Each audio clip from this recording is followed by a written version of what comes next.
जय माता दी। जय माता दी दोस्तों मैं रत्नदीप जैन और आप देख रहे हैं हमारा यूट्यूब चैनल। मैं आप सभी के सामने फिर उपस्थित हुआ हूं। मैं धनु राशि वाले जातकों के लिए शनि की वक्री अवस्था की जानकारी लेकर। शनिदेव 5 जून को वक्री हो रहे हैं और शनिदेव यह 141 डेज के लिए वक्री रहेंगे।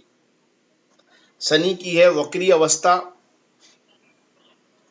आपके लिए क्या परिणाम देगी, क्या फल देगी, क्योंकि इन 141 डेज के अंदर शनि देव अपना राशि परिवर्तन भी कर रहे हैं, मकर राशि में वापस आ रहे हैं, जिससे धनु राशि वाले जातकों के ऊपर शनि की 7.5 का प्रभाव फिर से देखने को मिलेगा। तो ऐसी स्थिति में जब वो वक्री रहेंगे और 7.5 भी शुरू हो जाएगी 12 जुलाई से, तो फिर क्या स्थिति बनेगी, इन सभी बातों की इस वीडियो में चर्चा होगी।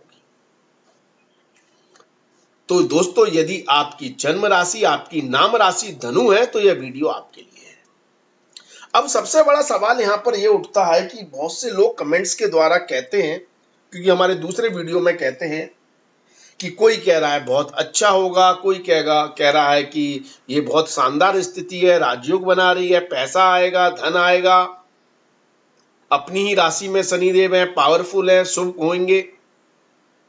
कोई कह रहा है नुकसान होगा, दिक्कतें आएंगी। तो ऐसी स्थिति में जातक कंफ्यूज हो जाता है कि आखिर करे तो करे क्या, किसकी बात माने। कोई ज्योतिष का मत अलग है, किसी ज्योतिष का अलग है, किसका सही है। तो दोस्तों, यदि आप भी ऐसी दुविधा में हैं तो आप ये मान लीजिए आप सही जगह पर हैं, क्योंकि हम यहाँ पर आपको फलादेश सिर्फ पढ़ के नहीं बताएंगे। एक तोते की तरह, जैसे वो फुटपाथ पर पहले ज्योतिष बैठे रहते थे ना, तोता एक चिट्ठी निकालता था और उसमें से वो भविष्य पढ़ के बोल देते थे, वो नहीं है यहाँ पर। अगर आप ऐसा भविष्य सुनने आए हैं तो यहाँ पर आप सही जगह नहीं है, मैं ये कहूंगा। और यदि आप समझना चाहते हैं कि शनि देव वक्री होकर क्या परिणाम देंगे, उनमें क्या परिवर्तन आ जाएगा, और राशि परिवर्तन करके वो क्या परिणाम देंगे, वापस आप पर जो 7.5 लग रही है फिर क्या परिणाम होंगे, यदि इन सभी अवस्थाओं को समझना चाहते हैं, चाहे आपको ज्योतिष का ज्ञान हो या ना हो, उससे ज्योतिष के ज्ञान का कोई मतलब नहीं है, लेकिन अगर समझना चाहते हैं तो आपको अद्भुत और बहुत सिंपल तरीके से मैं समझा कर बताऊंगा कि आपको क्या परिणाम प्राप्त होंगे, और फिर आपकी खुद की समझ में आ जाएगा कि कौन कितना सही बोल रहा है। तो यदि आप जानना चाहते हैं तो हमारे वीडियो को पूरा देखें और अंत तक देखें, तभी आपको समझ में आएगा। देखिए, यहां पर हम पराशर ज्योतिष के सारे सूत्र लगाएंगे और उन सूत्रों को लगाकर हम बात करेंगे, तो दूध का दूध और पानी का पानी हो जाएगा।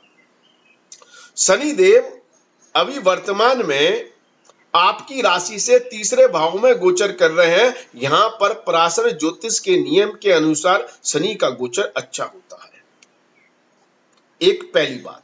दूसरा सूत्र, शनिदेव अपनी ही राशि में है तो शुभ फल देने वाले हैं, पावरफुल है, अच्छा परिणाम देने वाले हैं। तो यह स्थिति अभी वर्तमान में आपके लिए बहुत ही शुभ है। पराशर ज्योतिष का एक और सूत्र यह कहता है कि शनिदेव जिस स्थान पर बैठते हैं उस स्थान की वृद्धि करते हैं। तो यहां पर तृतीय भाव में शनिदेव शुभ पावरफुल होकर अपनी राशि में बैठकर इस भाव की वृद्धि कर रहे हैं। तो इस भाव की वृद्धि से क्या फायदा है कि जो लोग कम्युनिकेशन फील्ड से जुड़े हुए हैं, किसी भी तरह की कम्युनिकेशन, चाहे आईटी इंडस्ट्रीज हो, चाहे किसी मैसेज का आदान प्रदान हो, चाहे प्रिंटिंग मीडिया हो, चाहे टेलीफोनिक मीडिया हो, चाहे सोशल मीडिया हो, चाहे आप मार्केटिंग फील्ड से जुड़े हुए व्यक्ति हो, चाहे आप इंटरनेट से जुड़े हुए व्यक्ति हो, या आप दूरसंचार विभाग से जुड़े हुए व्यक्ति हो, ट्रांसपोर्ट विभाग से, टेलीफोन विभाग से, रेलवे विभाग से, मतलब ऐसा कोई भी कार्य जहां पर किसी वस्तु या किसी चीज का आदान प्रदान होता है, मतलब पहुंचाई जाती है, या बात की जाती है, उन सभी क्षेत्र में शनि देव यहां पर अद्भुत लाभ दे रहे हैं। तो आईटी इंडस्ट्रीज वालों के लिए बहुत शुभ स्थिति बन रही है। आपका नेटवर्क बढ़ रहा है, आपका सर्कल बढ़ रहा है, चाहे आपका आपसी छोटा सर्कल हो या आपका बड़ा सर्कल हो या इंटरनेट के माध्यम से आपका सर्कल हो, आपकी यात्राएं सफल कर रहे हैं, ट्रांसपोर्ट के काम से आपको लाभ दे रहे हैं, कम्युनिकेशन फील्ड से आपको लाभ दे रहे हैं। तो इन सभी क्षेत्र से जुड़े हुए व्यक्तियों के वारे न्यारे हो रहे हैं। जो लोग कंसल्टेंसी का काम करते हैं उनके लिए भी यह बहुत योग कारक स्थिति शनि देव बनाए हुए हैं। अभी कब से? 29 अप्रैल से। 29 अप्रैल को यहां पर आए थे और 29 अप्रैल से लेकर यह स्थिति 12 जुलाई तक बनी हुई है अभी आपकी वर्तमान में। अब हम पराशर ज्योतिष का एक और सूत्र लगा देते हैं। वो ये कहता है कि शनि देव जहां बैठते हैं वहां की तो वृद्धि करते हैं, लेकिन जहां पर देखते हैं वहां का नाश करते हैं, वहां के फलों में कमी लाते हैं, वहां पर अवरोध पैदा करते हैं, क्योंकि शनि देव की दृष्टि को खराब कहा गया है। अब शनि देव की दृष्टि कहां कहां पर है? शनि देव की 3 दृष्टि होती है। तीसरी दृष्टि उसकी संतान भाव पर, प्रेम संबंधों पर, आपके इन्वेस्टमेंट पर है। 7वीं दृष्टि आपके भाग्य पर है, आपके धर्म पर है, और 10वीं दृष्टि आपके 12वें भाव पर है, आपके व्यय पर है, आपके खर्चों पर है। तो दृष्टि खराब होती है, दृष्टि नाश करती है। पंचम भाव पर दृष्टि संबंधों का नाश कर रही है। कौन से? प्रेम संबंधों का। किसी के साथ आप रिलेशनशिप में हैं, आपका बॉयफ्रेंड है, आपकी गर्लफ्रेंड है, उनसे संबंध खराब कर रही है। क्यों कर रही है? देखिए, शनि देव का एक ही कर्तव्य होता है। शनि देव की जो दृष्टि होती है वो आपको उस चीज की वैल्यू कराती है। यदि आप किसी चीज के प्रति लापरवाह हैं, किसी चीज को सीरियसली नहीं लेते, गंभीरता से नहीं लेते, उसके प्रति रिस्पॉन्सिबल नहीं है, उसके प्रति जिम्मेदार नहीं है, तो वो चीज आपसे दूर जाने लगती है शनि की दृष्टि के प्रभाव से। तो यदि आप अपने प्रेम संबंधों को लेकर सिंसियर नहीं है, गंभीर नहीं है, सिर्फ टाइम पास कर रहे हैं, सिर्फ मजे ले रहे हैं, सामने वाले को धोखा दे रहे हैं, छल कर रहे हैं, तो आपका के संबंध खराब हो जाएंगे, बिगड़ जाएंगे, आपके ब्रेकअप हो जाएंगे। एक काम तो ये कर रही है। दूसरा, संतान के प्रति यदि आप रिस्पॉन्सिबल नहीं है, जिम्मेदार नहीं है, उनके कैरियर को लेकर, उनकी चीजों को लेकर, चाहे फिर आप अपने दूसरे कामों में कितने भी व्यस्त हों, उसके कारण आप संतान के प्रति अपनी ड्यूटी नहीं निभा पा रहे हैं, तो कहीं ना कहीं संतान के प्रति कंसर्न, चिंताएं देने लगेंगे, संतान से रिश्तों में दूरियां बनने लगेंगी, संतान से डिस्टेंस पैदा होने लगेगी। या फिर पॉजिटिव वे में ये देखें कि संतान को अपनी तरक्की के लिए हो सकता है आपसे दूर जाना पड़े, अपनी पढ़ाई के लिए, अपनी नौकरी के लिए, अपने व्यापार के लिए, क्योंकि शनि देव की जो दूसरी दृष्टियां हैं ना, 7वीं और 12वीं, ये विदेश स्थानों पर है। तो यहां पर संतान को आपसे दूर करते हैं, संतान के सुख में थोड़ी कमी करते हैं, या फिर संतान के कैरियर को लेकर चिंता देते हैं। तो जिससे अच्छा ये है कि हो सकता है यदि आप अपनी संतान को सेटल करना चाहते हैं, उसकी पढ़ाई के लिए, या उसे विदेश भेजना चाहते हैं, तो ये समय अच्छा है आपका। 29 अप्रैल से अच्छा चल रहा है, 12 जुलाई तक ऐसी संभावना इस समय बन सकती है।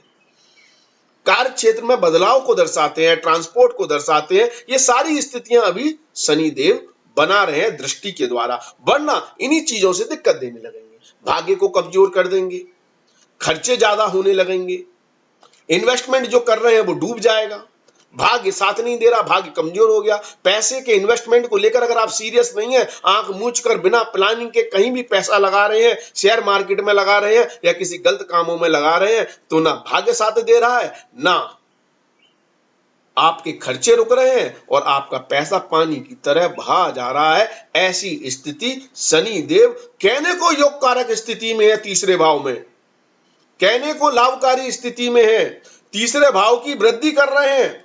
लेकिन यदि आप अपने धन के इन्वेस्टमेंट को लेकर सिंसियर नहीं है, तो धन को नष्ट करने वाला काम भी यह शनिदेव कर रहे हैं। अब 5 तारीख से वक्री हो रहे हैं, तो इसका क्या मतलब हो गया? तो वक्री का मतलब वैदिक ज्योतिष, पराशर ज्योतिष का सूत्र ये कहता है कि जो ग्रह वक्री हो जाता है, उसकी क्रूर ग्रह यदि वक्री हो जाता है तो उसकी क्रूरता में वृद्धि हो जाती है। इसका तात्पर्य क्या है? इसको एक बहुत छोटे से एग्जाम्पल से मैं समझाऊंगा कि मान लो कोई टीचर है और वो टीचर ने किसी स्टूडेंट को, अपने किसी छात्र को कोई काम दिया है, होमवर्क दिया है, और नेक्स्ट डे उसका काम चेक करता है और उसने देखा कि वो काम करके नहीं आया। तो यहां पर आपको 2 तरह के टीचर मिलेंगे। एक तो ऐसा टीचर जो डायरेक्टली पनिशमेंट देगा, अरे क्यों नहीं किया, मैंने बोला था आपको करना था। और दूसरा टीचर रीजन पूछेगा, क्यों नहीं किया, क्या आपकी समझ में नहीं आया, या आपको आता नहीं है, या कोई प्रॉब्लम है, आपको समझाएगा और आपसे कहेगा ठीक है अभी नहीं किया कल करके लाना। तो जो टीचर ये कह रहा है अभी नहीं किया कल करके लाना, आपको और मौका दे रहा है, आपको समझा रहा है, वो कहीं ना कहीं सोम ग्रह के प्रभाव में है, मतलब बुध, शुक्र या गुरु के प्रभाव में है। और वक्री इसलिए हो गया क्योंकि उसने पुनः वापस आपके काम को चेक किया, यानी पीछे लौटकर चेक किया, यानी उसे वक्री अवस्था कह दी। और उसके बाद भी वो सौम्य रहा, सरल रहा और आपको मौका दिया। वहीं यदि मंगल और शनि जैसे क्रूर ग्रह होंगे तो वो जब आप वक्री हो रहे हैं, द्वारा आपके काम को चेक कर रहे हैं, आपके होमवर्क को चेक कर रहे हैं और आपने वो काम नहीं किया है, तो वो डायरेक्ट दंड देंगे क्योंकि वो क्रूर ग्रह हैं, वो अपनी क्रूरता दिखाएंगे। तो यही स्थिति वक्री अवस्था में ग्रहों की बन जाती है। शनिदेव जब वक्री अवस्था में 5 जून से संतान भाव को, भाग्य स्थान को और आपके व्यय स्थान को देखेंगे तो और क्रूरता से यहां पर दंड देने लगेंगे यदि आप अभी भी लापरवाह हैं अपने धन को लेकर, अपने इन्वेस्टमेंट को लेकर, अपने प्रेम संबंधों को लेकर, अपनी संतान को लेकर, अपने धर्म को लेकर और अपने खर्चों को लेकर। तो इस चीज में क्रूरता 5 जून से 12 जुलाई तक और बढ़ जाएगी। अब कुछ लोग कहेंगे गुरुजी हमें तो फायदा हुआ है 29 अप्रैल के बाद, और कुछ कहेंगे हमें नुकसान हुआ है। तो ये अलग अलग क्यों? फलादेश अगर हम बोल रहे हैं तो एक जैसा होना चाहिए। तो दोस्तों इसको भी एक बहुत सिंपल आसान तरीके से समझे कि भगवान राम और रावण दोनों की राशि एक, दोनों का नाम राम, रावण, दोनों की राशि एक, तुला राशि। भगवान कृष्ण और कंस दोनों का नाम राशि एक, लेकिन जब युद्ध हुआ राम जी और रावण में हुआ तो राम जी जीत गए, रावण हार गया, मर गया वो। भगवान कृष्ण और कंस में हुआ तो कंस मारा गया। कहने को दोनों की राशि एक, तो फिर दिन किसका अच्छा? अगर तुला राशि वाले जातकों का अगर दिन उस दिन अच्छा था जब राम जी और रावण का युद्ध हुआ, तो फिर दोनों को जीतना था। और वही स्थिति भगवान कृष्ण और कंस की हुई कि यदि दिन अच्छा है उस राशि का तो दोनों को जीतना है, और अगर खराब है तो दोनों को हारना है। तो दोस्तों यहां पर बात कर्म की आ जाती है और शनिदेव के संदर्भ में ज्यादा हो जाती है, क्योंकि शनिदेव को न्यायाधीश कहा गया है, कर्म का कारक कहा गया है। शनिदेव एकमात्र ऐसे ग्रह हैं जो कर्म का फल देते हैं। जैसे सूर्य की बात करते हैं हम, चंद्र की बात करते हैं, बुध की बात करते हैं, तो हम कहते हैं ना सूर्य खराब है पिता की सेवा करो, चंद्र खराब है माता की सेवा करो, बुध खराब है तो आप बहन बेटियों की सेवा करो। लेकिन शनि के संदर्भ में हम यही कहते हैं कि यदि शनि खराब है तो कर्मों को अच्छा करो। यही तो मैंने पहले कहा कि यदि आप कर्मों से अपने रिश्तों के प्रति, अपनी संतान के प्रति, अपने प्रेम संबंध के प्रति अगर जिम्मेदार नहीं है, अपने धर्म के प्रति जिम्मेदार नहीं है, अपने खर्चों को लेकर जिम्मेदार नहीं है और उनके प्रति अपने कर्म को नहीं सुधारते हैं तो वो नष्ट हो जाएगा। और यदि आप कर्मशील हैं, आप रिश्तों को लेकर जिम्मेदार हैं, चाहे प्रेम संबंध हो चाहे संतान के साथ हो, चाहे आप अपने धन को लेकर जिम्मेदार हैं और आप कोई गलत एक्टिविटी में नहीं है, शॉर्टकट नहीं अपनाते हैं, फालतू का आप इंट्राडे जुआ सट्टा लॉटरी में पैसा नहीं लगाते हैं, पैसे को लेकर अगर आप जिम्मेदार हैं तो फिर आपका धन नष्ट नहीं होगा। अब यह स्थिति कब बनेगी? तो यह स्थिति दो चीजों में बनती है, या तो आपके पूर्व जन्म के कर्म अच्छे हो तो आपकी कुंडली में शनि अच्छा होगा, कुंडली में शनि हो अच्छा होगा तो आपको, आप पर अभी शनि की स्थिति कैसी भी हो आपको शनि लाभ ही देंगे, क्योंकि आपके जन्म कुंडली में शनि अच्छा है, क्योंकि आपके पूर्व जन्म के कर्म अच्छे हैं, तो फिर आपको लॉस नहीं होगा। इसलिए बहुत से लोग कह रहे हैं कि 29 अप्रैल के बाद उनको लाभ हुआ है शेयर मार्केट से या और चीजों से, या जहां भी पैसा इन्वेस्ट किया है वहां से। और दूसरा व्यक्ति जो रो रहा है उसका या तो शनि खराब है पूरे जन्म कुंडली में, या अभी उसके कर्म खराब हैं, वो लालच, लोभ और अनरिस्पॉन्सिबल होकर अभी भी अपने काम कर रहा है, इसलिए उसके संबंध खराब हो रहे हैं, उसके रिश्ते खराब हो रहे हैं, उसका धन नष्ट हो रहा है। तो शनि देव के मामले में यही कहा जाता है कि शनि देव कर्मों का फल देते हैं। यदि कर्म अच्छे हैं तो चाहे 7.5 हो, ढैया हो, कुछ भी हो, आपको कभी तकलीफ नहीं आएगी। और कर्म अगर खराब हैं, चाहे पूर्व जन्म के कर्म कहें जो आपकी जन्म कुंडली से पता चलेंगे, और या अभी के कर्म कहें, यदि कर्म खराब है तो आपको संभलना पड़ेगा, जिम्मेदार बनना पड़ेगा, तभी आप बेहतर स्थिति अपनी बना पाएंगे। अब 12 जुलाई को शनिदेव राशि परिवर्तन कर देंगे, वापस मकर राशि में आ जाएंगे और धनु राशि वाले जातकों के लिए फिर से 7.5 लग जाएगी। तो अब आपके ऊपर 7.5 का क्या प्रभाव होगा, तो इसको मैं समझाऊं इससे पहले आप इसे बहुत सिंपल तरीके से समझ सकते हैं। आप इसे ऐसे समझ सकते हैं कि आपका जनवरी 2020 से समय कैसा था, 2 साल, जब आप पर शनि की उतरती 7.5 लगी, बस वही समय आपके पास वापस आया है लौटकर 6 महीने के लिए, 12 जुलाई से लेकर 17 जनवरी तक, नेक्स्ट ईयर जनवरी 2023 तक 6 महीने के लिए वही समय वापस लौट कर आया है। यदि वो समय आपका टफ था, उस समय में यदि आपको पारिवारिक दिक्कतें आई, माता को लेकर, पारिवारिक माहौल को लेकर, क्योंकि उस समय कोरोना भी था, तो परिवार में यदि आपने दुख भोगा, किसी को खोया है, तो ऐसा नहीं है कि आप फिर से शनि आकर वो दुख की अनुभूति कराएंगे या किसी को खो देंगे, नहीं, मेरा कहने का तात्पर्य वो बिल्कुल नहीं है। लेकिन यदि आप पारिवारिक जिम्मेदारियों को लेकर लापरवाह हैं तो आपको परिवार की तरफ से कहीं ना कहीं कुछ ना कुछ कंसर्न, चिंताएं या परेशानियां देने का काम शनिदेव अपनी उतरती 7.5 में फिर से करेंगे 6 महीने के लिए। यदि आप दूसरों के धन को लेकर आश्रित हैं, दूसरों के धन पर निर्भर हैं और उनके धन को प्राप्त करने के लिए आप जुआ, सट्टा, लॉटरी या गलत कोई भी विसंगत काम करते हैं, तो फिर शनिदेव आपके संचित धन को भी नष्ट कर देंगे। कहने को आपके संचित धन की वृद्धि करते हैं, एक सूत्र तो यही कहता है, जाता हुआ शनि कहते हैं ना, लाभ देता है, इसलिए देता है क्योंकि धन भाव में आ गए हैं, धन भाव में गोचर कर रहे हैं, तो आपके संचित धन में इजाफा करेंगे। लेकिन कर्मों के दाता है, 7.5 का प्रभाव है। यदि आपके कर्म सही नहीं है, आप दूसरों के धन पर निगाह डालेंगे और उसको हड़पने के लिए या उसके लिए आप गलत कोई कार्य करेंगे, तो आपका खुद का संचित धन भी नष्ट होने लगेगा, क्योंकि यहां से शनि देव की जो दशम दृष्टि है वो लाभ स्थान पर है, तो लाभ कमजोर हो जाएगा, लाभ नहीं मिलेगा। और कर्म अच्छे हैं तो आपको माला माल बना देंगे, पारिवारिक रिसोर्सेस से, पारिवारिक संसाधनों के, पिता के धन से, पिता के परिवार से मिली हुई विरासत से, या फिर आपके खुद के संचित धन से, पैसे से पैसा बन जाएगा, आपके पास धन संपदा, गाड़ी, बंगला, वाहन आदि का सुख देने लगेंगे। जाता हुआ शनि देता है लाभ। और इसका सबसे बड़ा एग्जाम्पल पिछले 2 साल है।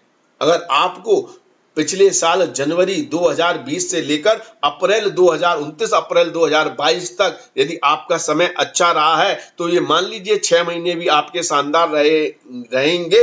और यदि आपका वो समय टफ रहा है, उस समय आपने चैलेंजेस फेस किए हैं, उस समय आपको समस्याएं आई हैं और जो आपने गलत तरीके से पैसा कमाने के लिए या पैसे के पीछे भागकर या अनरिस्पॉन्सिबल होकर अपने रिश्तों को लेकर आप लापरवाह बने हैं, तो वो स्थिति अब इन 6 महीनों में दोबारा ना करें, अपने कर्मों को सुधारें तो आपके लिए बेहतर होगा। क्योंकि अभी 23 अक्टूबर तक खास तौर पर शनि की वक्री दृष्टि रहेगी इन सब जगहों पर। तो वक्री दृष्टि से में वो और क्रूरता से 23 अक्टूबर तक परिणाम देंगे। तो ऐसी स्थिति में अपने कर्मों को बेहतर बनाएं तो आपके लिए अच्छा होगा। होप सो आपको बातें समझ में आई होंगी। अभी तक आपने सुना है तो वीडियो भी अच्छा लगा होगा। वीडियो अच्छा लगा है तो उसको शेयर भी कर दें। शेयर करने से दूसरों को लाभ मिलेगा, उसके पुण्य कर्मों का लाभ आपको मिलेगा और हमें मोटिवेशन मिलेगा। तो वीडियो को शेयर करें, लाइक करें। धन्यवाद, थैंक यू। जय माता दी। माता रानी आपका कल्याण।